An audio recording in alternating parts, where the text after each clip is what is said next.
Hey everyone, welcome back. We have Ryan here. Hey guys, nice to be back on the channel. Yeah, and we have another GOAT match. Yeah, this is our second, I believe, here on Mario's channel. This time, though, it's a little bit different. We're not playing standard GOAT decks, at least I'm not. Going with something that's more like Banish Turbo, Dimension Fusion Turbo. Wasn't the best deck back then, but it was something I always really enjoyed, and I think it leads to some pretty cool interactions. So today should be fun. Yeah, I'm playing with tomatoes and some dark monsters, and just typical GOAT cards. Nothing crazy. You have Dekoichis in there, right? I do. That's one of my old favorites. Yeah. That should be fun. Well, I think we should start with the match. Yeah, let's do it. Let's jump into it. Let's do it. All right. All right. We are rolling our own dice here, and I win the die roll. Yeah, you do. Pretty nice thing in GOAT, considering you can choose to go first and to draw an extra card.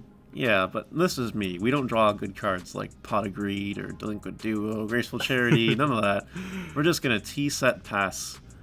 Against me, right now, that honestly isn't the worst thing. As you can see from my hand, we have a lot of good cards, but not necessarily anything that allows us to go for any monumental play. So, starting off with the Nobleman of Crossout, hitting the Spirit Reaper, feels good. And we did draw into a Sacred Crane, so, we can continue to play. Normal summon that, and we activate Mario's favorite card, Monster Gate. Yes, love it. So here, we don't have that many targets in our deck, and that's kind of the thought behind the deck, making Monster Gate incredibly good. You just have things like the Sacred Phoenix, the Demok, the Air Knight Parshafts. We hit the Sacred Phoenix, and that was actually quite good in this scenario. Why was that, Mario? Because my set card was a Mirror Force, and I'm not going to activate it on a Sacred Phoenix, because if I do that, it's just going to come right back very shortly. So I just take the 24, and you're probably going to set that book, maybe? Oh, no, you're not. No, I'm keeping cards in my hand because I have a lot of cards in my deck that require me to discard. Book is a good card. It stops things like Thousand Eyes Restrict. It allows me to make larger monsters smaller, so Air Knight can swing over them. But I can also discard it with things like Lightning Vortex. So I do want to keep a relatively large hand size. That's fair. So my turn was unimpressive, and you knocked my priest, and you tribute for Jinzo. Yeah, it's honestly a pretty ignorant line of play here for just knocking all of your monsters and swinging in for 2400s, now floodgating out the trap cards. So it's a pretty interesting game. Yep, I had to pass, you had to attack, and you try to activate Call, which you can't do because of Jinzo. Yeah, I think in SEMO and MBT series there was a similar interaction as of late, just trying to big brain so hard that it's like, oh wait, I can't activate trap cards, right? And that's just me scooping. We got nothing. Yeah. Absolutely nothing. Nothing to bring back with my cards. Nothing that matters with Storm. BLS is dead. It was, again, a quick but ignorant game one. And, yeah, drawing double knock in GOAT is pretty good. Definitely is. All right. I got completely crushed, so I'm choosing to go first. Hopefully... Your hand is kind of interesting there. The pot saves you. Yeah, it would be like the worst brick in the world had I not drawn the pot. So thank goodness. Look at you though, big moves. Yeah, pyramid set pass. We upgraded from our T set pass because clearly that wasn't enough. Yeah, extra back row. We start off with the Pot of Greed. Again, thank goodness we drew that. And now we'll look at our enormous hand right here. We have a Scapegoat, a Delinquent Duo. So, like, realistically, we can do next to nothing. But we will rip cards. Yeah. Old school hand rip for 1,000 life points. Yeah, and you set 3 cards. So your hand wasn't that big, and, it's not going to end up being much at all. Which is, again, a good reason why Delinquent Duo is pretty banned. Pretty banned, indeed. So you got a Metamorphosis. I choose a Dekoichi. Not a bad choice. No. You have a set monster. Do you remember what it was? Not at the moment. It's a secret. It's a secret, yeah. Okay, so again, I don't have many options here, but I know that the Scapegoat is something that I don't really want to set, because if he has a set MST or Dust Tornado, he's going to snipe it, and then I'm going to lose all of my monsters, which I hypothetically need for Monster Gate. So I actually hard activate Scapegoat recognizing that he'll probably run over 1 or 2 on his turn. And I don't really want to eat much damage with this deck because I want to resolve at least 1 Dimension Fusion, maybe multiple. So life points are far less of a resource, and just hard activating goats is generally, while a weird play, relatively important. Definitely. I think at this point you're probably just going to pass the turn. Like, your hand, there wasn't too much to do there. No, at this point I think we're just having a fun little casual conversation, because if you look at that hand, there isn't a card I can activate. The Monster Gate has to wait until next turn because of Scapegoat's restrictions. Right. So we just go Sangan, swing in a token, and pass. That's it. Big old goat plays. So I believe we drew into another Dimension Fusion, giving us a couple, but we can now actually play the game. We activate that Monster Gate, hit an Air Knight. Again, there aren't many cards in the deck. It's designed so that things like Monster Gate and Reasoning resolve on good cards. And here I believe you call 8. Yeah, I call 8 because I fear the Demock. Like, we don't want to run into a Demock off of Reasoning, but Sacred Crane gives you a plus anyway. Oh, for sure, yeah, it gives us that extra card, always really nice. We run Monster Gate, we run Reasoning, we run Call of the Haunted. Dimension Fusion, bringing back Sacred Crane, also allows it to draw, so very useful. Unfortunately, we do run into the Mirror Force, but it's nice to get that out of the way pre-Dimension Fusion play. For sure.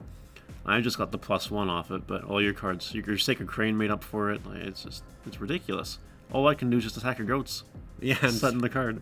Speaking of goats, there we go, drawing yet another one. So not really much I can do here. I pass, and I attack into the goat, and I pass. Yeah. Again, no, you draw Graceful. Yeah, it's where it all changes, isn't it? Probably. Incredibly broken card. Drawing the BLS, the Jinzo, which, by the way, does give me a dark, which I can put in grave, something we've needed for the Chaos Orc. But, of course, we also drew another Chaos Orc, so we can discard that as well, which gives us 2 lights and 2 darks in the graveyard for our 2 Chaos monsters in hand. We played the waiting game, and I think it paid off. Oh, you definitely did. So you're probably going to start with the Chaos Sorcerer, which is always good. Use that one to bait out any traps or anything, any interaction at all. Yeah. And exactly. banishing the Jinzo, so you can just bring that right back with Dimension Fusion and negate all my traps. Yeah, so there was definitely a much more greedy play in that I summoned the Chaos Orc and then I summoned the BLS and I activate a single Dimension Fusion. But if I summoned the BLS, then you could have activated Torrential Tribute, gotten rid of both of my Chaos monsters, and then I would have gotten significantly less. So I'm going to end up paying an extra 2,000 this turn, but I feel like it's a much safer play because we were able to get the Jinzo on board before we committed to the BLS. You definitely did, because now I can't use traps, and now you're just going to summon BLS. Exactly. And we're looking at a very, very lethal board. Yeah.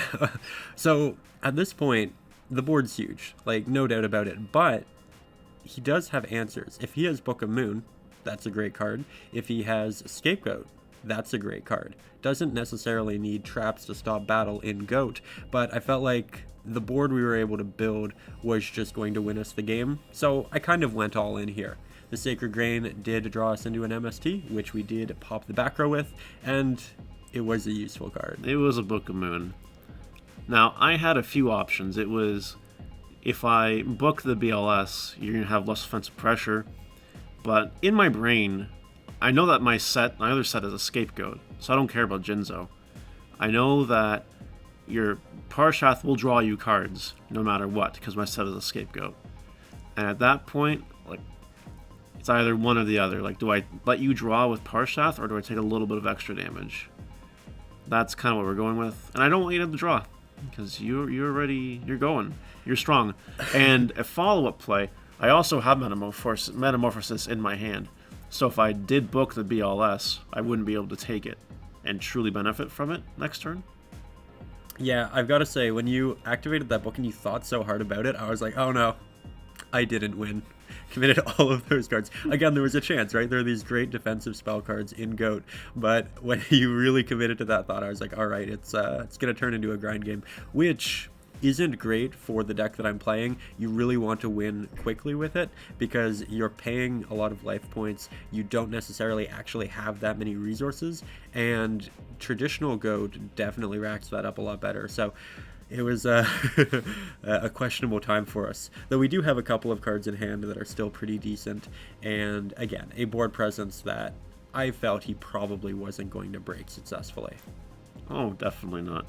Sangan grabs DD Warrior Lady just in case I need to break, like pop something on your board, like another creature. It's probably the best option. You have all sorts of things you can do. You attack with the BLS directly. I choose not to activate Scapegoat, because if I activated Scapegoat at that point in time, I would lose all my tokens. But instead, I'm going to activate it at the Chaos Sorcerer attack, making it so you only kill 3 of my 4 tokens. Giving you 1/4 Metamorphosis. That's it. Yeah. And again, that's a game you can play that I can't play as well. You can use your life points as a resource because you don't have the intention of activating multiple pay 2,000 life points, special summon all banished monsters. That's definitely true. I think the first thing I'm going to do is just Metamorphosis. Yeah. Yeah. It's not a bad call. Nope. Summon that Thousand Eyes Restrict and take the BLS because that's the biggest thing on your board. And if I'm smart, I'm going to attack over the Chaos Sorcerer, so you can't actually banish Thousand Eyes Restrict and win next turn. Yeah, it's a good play. Saving that singular goat was absolutely huge, and it really does look like quite the turnaround despite the board I built, which I think is pretty impressive and pretty cool with goat. The Thousand Eyes also makes it so that we can only attack with 1 monster. We can't change any monster's battle positions, so there are a lot of additional benefits to this individual play. Here I am taking 700, which again is unfortunate. I really don't want to take damage with this deck, but there's really nothing I can do here. No, not at all. I'm probably going to set my Warrior Lady. I'm probably going to set a back row as well. Yeah, again, I think you did what you could, what you needed to in that turn, and I have a couple of options here. We have the Snatch Deal, which could just take the Thousand Eyes Restrict, and we could just start swinging in with that 3,000. It's not a terrible play. We would still have the board presence. Here I do misplay. I can't flip the Air Knight while the Thousand Eyes Restrict is on the field. Luckily, Mario does catch that. You will see misplays in this. I used to be pretty confident in GOAT format. Loved it. I think that was probably when I was most competitive with the game, but it's also been 16 years and we forget things. That said, I do have the Lightning Vortex, which I think is probably the better play for getting rid of the Thousand Eyes Restrict, and here you can see that I do decide to go with that. We have a couple of cards to discard, but again, I think I'm pretty confident that we're going to win, so I do decide the Scapegoat. We don't really need the defense. We get that BLS back in our graveyard. Not that we'll be able to use it, but we also flip the Air Knight. So the Sacred Crane, things are looking good. That's it. Yeah. And you got that clean 2-0. So we are back, and that was honestly a little unexpected. The deck can do, obviously, very big plays, but it can also brick really hard. We admittedly got really lucky, I think. That's what we're chalking this one up to. But yeah, really cool to see the big power plays back in 2004. Yeah, you 2-0'd me, just destroyed me with that deck. That was unreal.